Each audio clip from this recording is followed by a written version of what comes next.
McQuaid's dad didn't drive, and anyway, he and Mom McQuaid were home too in Seguin, east of San Antonio, which left Brian, but he was in Austin.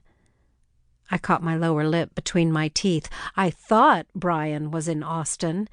He was between terms, working part-time at the National Gardener out on Bee Cave Road.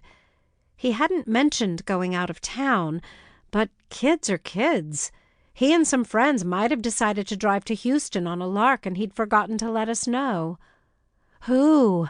I asked, louder now. I propped myself up on one elbow and put a hand on McQuaid's bare forearm. The room was dark, but the glow-in-the-dark clock cast a faint green shadow over his face. "Who's dead? What's going on, McQuaid?" McQuaid looked down at me and shook his head with a brisk, "Don't interrupt me now" frown.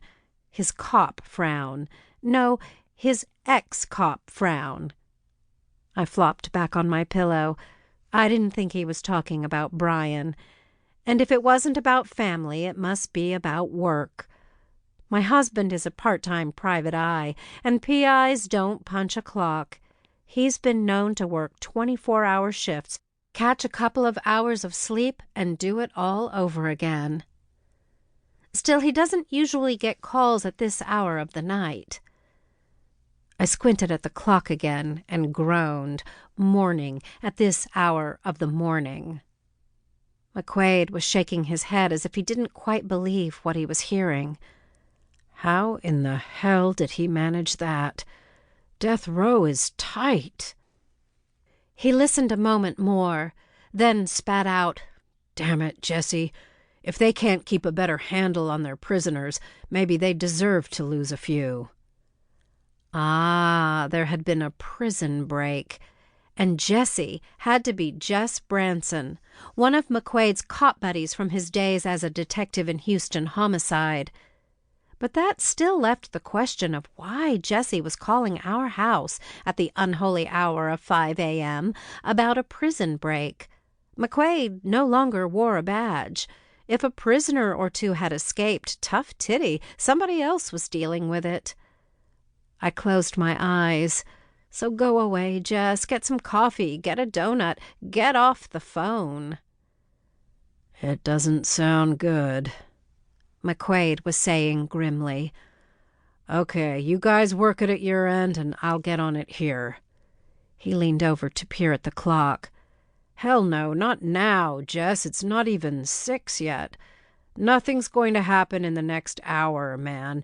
Max may be a freaking genius, but he hasn't learned to fly. So far as I know, anyway." Max. I frowned. He had to be talking about Max Mantell. Bad Max Mantell. McQuaid had been the lead detective on the team that tracked him down and arrested him. Mantell had been charged with killing 2 teenage girls who were trying to blow the whistle on his sex trafficking ring. McQuaid had once said that Bad Max was one of the smartest criminals he had ever put away, which was why the man had managed to keep his slimy slave trade hidden under the rocks for so long. That had been 10 or 12 years ago. McQuaid and I had been dating then, and I had listened to his take on the prosecution's case with a great deal of interest.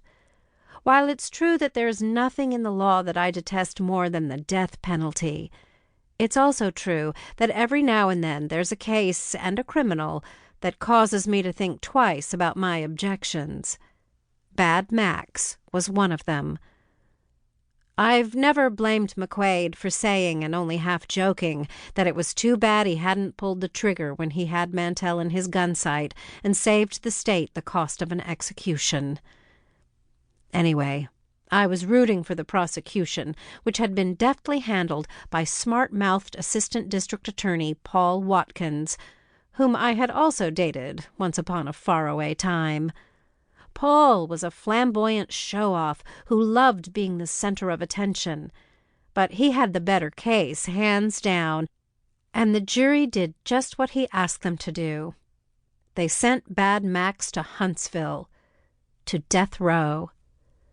My eyes popped open. Max Mantell had escaped?